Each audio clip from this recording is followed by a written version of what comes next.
शनिवार है ना? तो आज शनिवार के दिन सुरक्षित शनिवार में आज हम सीखेंगे अपने बाल अधिकारों के बारे में। ठीक है, बाल अधिकार क्या है और हम उससे कैसे लाभ उठा सकते हैं, इसके बारे में आज हम जानकारी आप लोगों को देने की कोशिश कर रहे हैं। ठीक है, तो देखिए सबसे पहले बाल अर्थात बच्चा कौन है ना? अधिकार के बारे में बात बताएंगे। तो बच्चा कौन है जानते हैं? बच्चा किसको कहते हैं? जो भी 18 साल से कम आयु का होता है, 18 साल से कम, खाली इतने बड़े बड़े के बच्चे नहीं कहते, जो 18 साल से कम का होता है उसको क्या कहते हैं? बच्चा मानते हैं। ठीक है, कितने साल से कम? 18 साल से कम। अच्छा, ये तो हो गया बाल अर्थात बच्चा। और फिर हम बात करते हैं अधिकार। तो अधिकार क्या है? अधिकार क्या होते हैं? वे बुनियादी अधिकार होते हैं जो बच्चों की सुरक्षा और विकास को बढ़ावा देने के लिए बनाए गए हैं। ठीक है, तो अधिकार क्या है? बाल अधिकार जो बच्चों की सुरक्षा को बढ़ावा देने के लिए जो कानून बनाए जाते हैं उसको हम क्या कहते हैं? बाल अधिकार, है ना भाई? अब इसमें कौन कौन से अधिकार आते हैं? इसमें एक शब्द है राष्ट्रीय बाल अधिकार संरक्षण आयोग। ठीक है, इसका पूरा नाम है NC और इसके आगे कहते हैं PCR, है ना? इसको हिंदी में अपन लोग कहते हैं राष्ट्रीय बाल अधिकार संरक्षण आयोग। ठीक है, ये 2005 में 0 साल से लेकर के 18 साल के बच्चों के अधिकारों की सुरक्षा करने के लिए इसको बनाया गया था, इस आयोग को। ठीक है ना? और 20 नवंबर को हम लोग अंतरराष्ट्रीय बाल अधिकार दिवस के रूप में मनाते हैं। कब मनाते हैं? 20 नवंबर। और 14 नवंबर को हम क्या मनाते हैं? बाल दिवस मनाते हैं। ठीक है ना? पंडित जवाहरलाल नेहरू की याद में हम लोग क्या मनाते हैं? बाल दिवस मनाते हैं, है ना भाई? बच्चे प्यार करते हैं, जैसे बोलते हैं। तो अब हम बाल अधिकार के बारे में जान गए। इसके अंदर कौन कौन से अधिकार आते हैं जानते हैं आप लोग? पहला है अस्तित्व का अधिकार। कौन सा अधिकार? अस्तित्व का अधिकार। जैसे हमारा जीवन, हमारा स्वास्थ्य, हमारा पोषण, है ना, हमारा नाम, हमारी राष्ट्रीयता, ये हमारे सब अस्तित्व से संबंधित है। तो सबसे पहले आता है अस्तित्व का अधिकार। फिर कौन सा अधिकार आता है? सुरक्षा का अधिकार आता है। सुरक्षा में कौन कौन सी चीजें शामिल हैं? शोषण, दुर्व्यवहार और उपेक्षा से हमारी रक्षा हो। कोई हमारा शोषण ना कर सके, कोई हमसे दुर्व्यवहार यानी बुरा व्यवहार ना कर सके, है ना भाई? कोई हमारा शोषण ना कर सके। ये सब चीजें किसमें आती हैं? सुरक्षा के अधिकार में आती हैं। बच्चों को जो जो सुरक्षा मिली, ध्यान से देखो, आप ही लोग के लिए है ना? बाल अधिकार के अंतर्गत ये सारे आपको मिले हुए हैं। अपने अधिकारों को जानना चाहिए, जानेंगे, है ना भाई? तब हम शासन को अपनी बात बता सकते हैं कि हमें ये चीज चाहिए या इस चीज से हमको समस्या है। और फिर आते हैं आगे भागीदारी का अधिकार, है ना भाई? भागीदारी का अधिकार माने कौन कौन सा शामिल हो जाएगा? सूचना का अधिकार, अपने विचारों को रखने का अधिकार, अपने धर्म को जीने का अधिकार, ये भी हमारे किस में आता है? भागीदारी में आता है ना भाई? सब लोग अपने अपने धर्म को मानने के लिए स्वतंत्र हैं।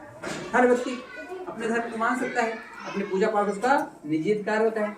जो चाहे जिस ईश्वर को मान सकता है, जिस रूप में उसकी आराधना कर सकता है। धार्मिक स्वतंत्रता का अधिकार हम सबको मिला हुआ है।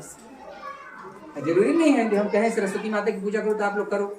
आपका मन नहीं है, आप इस दूसरे देवी देवता की पूजा कर सकते हैं, किसी को मान सकते हैं, है ना भाई? आप जैसे कोई बूढ़ा देव को मानता है, कोई बड़ा देव को मानता है, कोई हनुमान जी को मानता है, कोई श्री सीताराम को मानता है, कोई महादेव को मानता है, अलग अलग, है ना? तो आपके धार्मिक स्वतंत्रता के अधिकार है। फिर हम देखते हैं विकास का अधिकार। चौथा नंबर में आता है विकास का अधिकार। इसमें हमारा शिक्षा शामिल है, हमारी देखभाल शामिल है, अवकाश, मनोरंजन, सांस्कृतिक गतिविधि, ये सब आते हैं विकास के अधिकार में। हम देखिए अभी 26 जनवरी की क्या कराए थे? सांस्कृतिक गतिविधि कराए थे, है ना भाई? इससे क्या होता है आपका? ये भी एक विकास की प्रक्रिया में शामिल रहता है। तो उसमें सब लोग भाग लिए थे ना, सब स्कूल के सारे बच्चों ने कुछ न कुछ पार्टिसिपेशन किया था। तो ये विकास का अधिकार सबको मिला हुआ है। किसके अंतर्गत है? NCPCR के अंतर्गत ये शामिल है। ठीक है, इसके बाद हम देखते हैं कि 6 से जो 14 साल के बच्चे होते हैं, हमारे स्कूल में जब आप आते हैं तो 6 साल के होते हैं तो भर्ती करते हैं कक्षा पहली में आपको, है ना भाई? अब उसके पहले तो बालवाड़ी भी आ गया है और प्राइवेट स्कूलों में KG1 KG2 नर्सरी की कक्षाएं रहती हैं। अब हमारे शासकीय विद्यालयों में भी हमारे स्कूल से पहले बालवाड़ी की व्यवस्था है, तो 5 से 6 साल वाले बच्चे हमारे बालवाड़ी में पढ़ सकते हैं और 6 साल से ऊपर वाले हमारे विद्यालय में कक्षा पहली में भर्ती होते हैं, है ना भाई। तो एक हमारा अधिकार है 6 से 14 साल के सभी बच्चों को निःशुल्क शिक्षा, किसी प्रकार का पैसा नहीं लिया जाता। आप लोगों से लेते हैं क्या परीक्षा के लिए या भर्ती के लिए? नहीं लेते। तो निःशुल्क शिक्षा का अधिकार और अनिवार्य शिक्षा का अधिकार, शिक्षा का अधिकार हम सबको मिला हुआ है, ठीक है। जितने बच्चे 6 से 14 साल के होते हैं वो भारतवर्ष में कहीं भी शिक्षा प्राप्त कर सकते हैं बिना पैसा के, किसी प्रकार के उसको पैसा देने की आवश्यकता नहीं होती। और ऊपर से शासन की सुविधा भी उपलब्ध कराती है, आपको यूनिफॉर्म देती है, मध्याह्न भोजन प्रदान करती है, गणवेश और कापी पुस्तक प्रदान करती है। हर साल मिलता है ना आपको, ये नहीं मिलता। तो ये जो है 6 से 14 साल के सभी बच्चों को निःशुल्क और अनिवार्य शिक्षा का अधिकार मिला हुआ है, ठीक है। तो आपके घर के बच्चे और छोटे भाई बहन या फिर और आपके आसपास जो विद्यालय में नई नाम लिख पाते हैं उनको आपको प्रेरित करना है। क्या करना है कि भाई आप अपना नाम स्कूल में लिखाइए, स्कूल में पढ़ने से बढ़ जाइए बच्चे। स्कूल में पढ़ने के लिए किसी प्रकार का पैसा नहीं लगता, ऊपर से शासन हमको क्या देती है, गणवेश और क्या प्रदान करती है, मध्याह्न भोजन, पुस्तक, कापी, सारी चीजें हमको। बैठो बेटा, सब बैठ जाओ ना, पीछे बैठो। फिर देखिए लड़कियों को आप लोग ध्यान दीजिए। और इसमें दूसरा है 18 साल से पहले स्टार्ट करते हैं थोड़ा सा।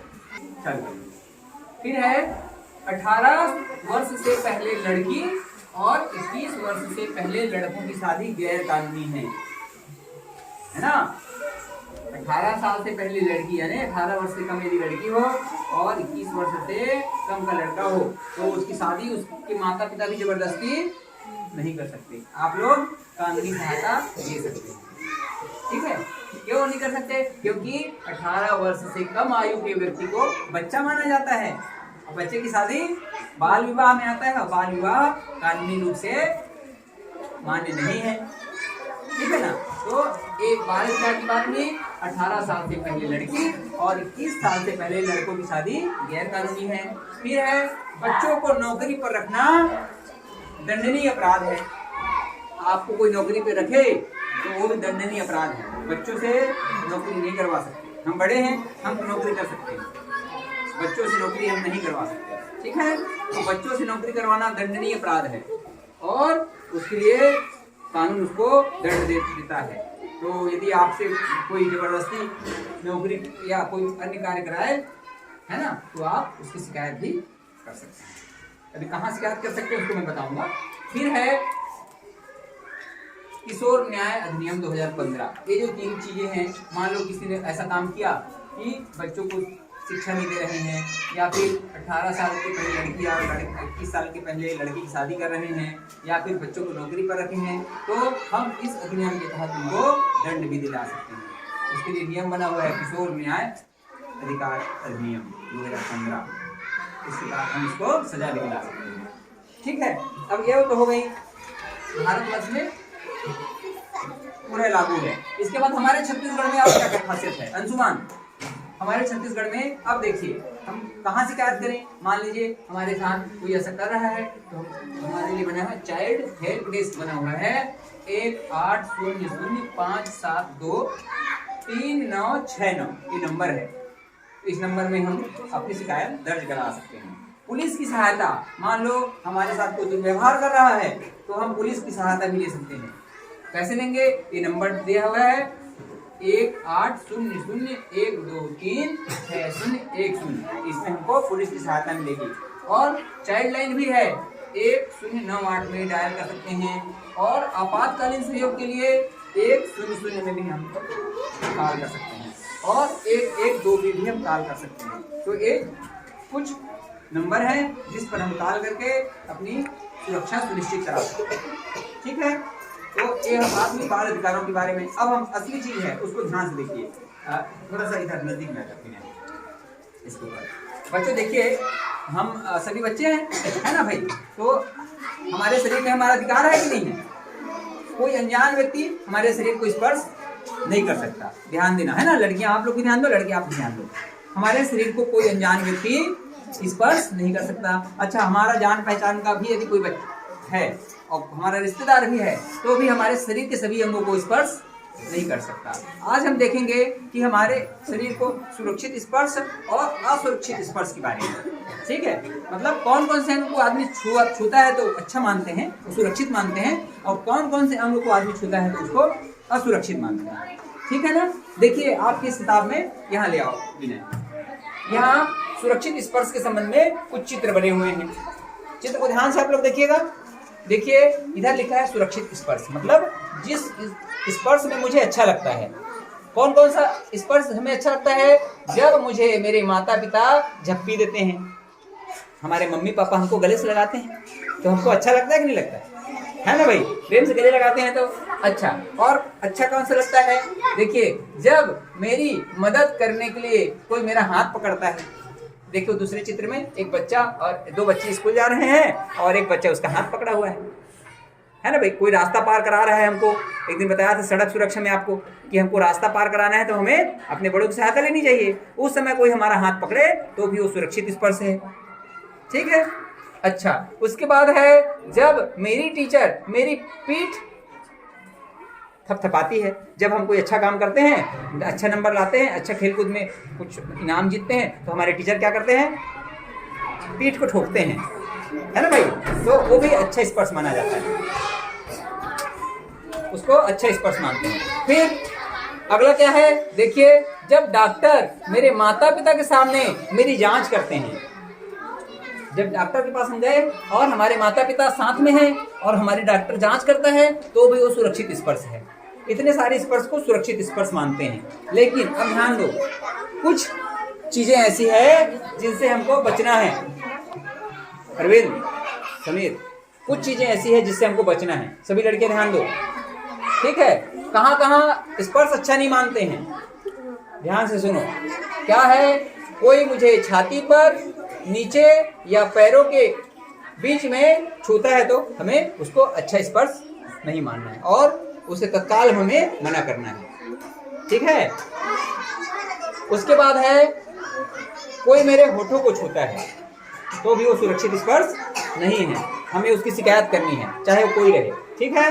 फिर आगे कोई मुझे अपने नीचे के अंगों को स्पर्श करने को कहता है तो ये भी सुरक्षित स्पर्श में नहीं माना जाता है। फिर कोई मुझे बिना कपड़े के लोगों की फोटो दिखाता है तो ये भी अच्छा स्पर्श नहीं माना जाता है। ऐसी स्थितियों में हम क्या कर सकते हैं? अपने से बड़ों या अपने माता पिता, अपने भाई बहन के पास हम उसकी शिकायत करें।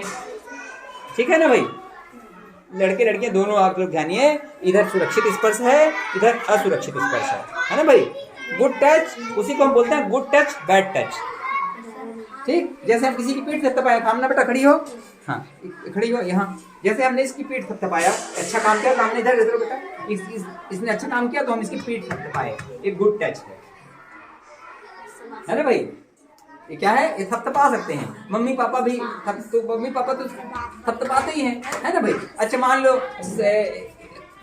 राधिका खड़ी हो ना, राधिका इसकी मम्मी है ना? राधिका आधा कुछ नहीं होता, राधिका इसकी मम्मी है। अबे झपकी देगी, चलो गले मिलो, गले मिलाओ गले। हाँ, देखो ये मम्मी है ना इसकी, इसलिए तब ये गुड टच है। ठीक है, चलो ये इसकी मम्मी। लेकिन रुको काम नहीं दे रहा, यहाँ आ जाओ। लेकिन दूसरा व्यक्ति झप्पी नहीं दे सकता।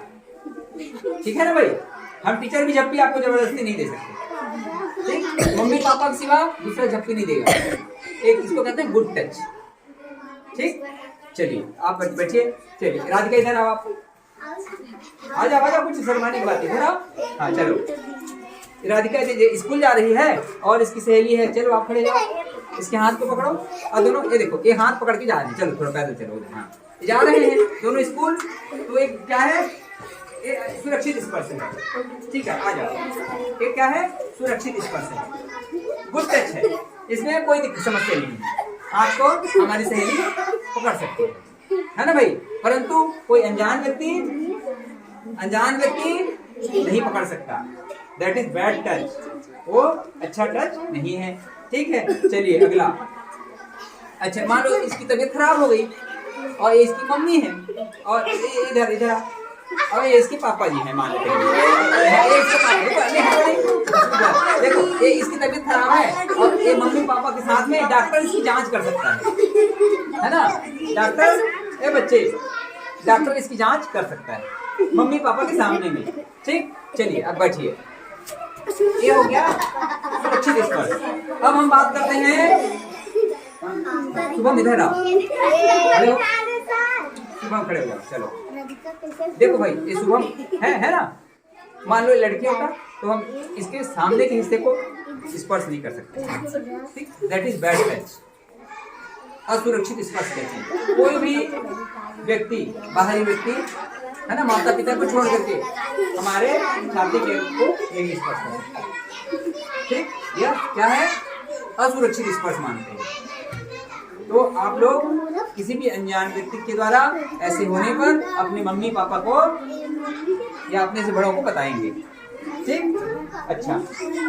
और देखिए, कोई शुभम के होठों को छुए तो वो भी क्या है, असुरक्षित स्पर्श है ना भाई, क्या है, असुरक्षित स्पर्श है। अच्छा, इसको कोई बिना कपड़े की फोटो दिखाए, बिना कपड़े वाला फोटो, तो वो भी क्या है, अच्छा नहीं है। हमें ऐसी स्थिति में इसकी शिकायत किसको करनी है, अपने मम्मी पापा को करनी है।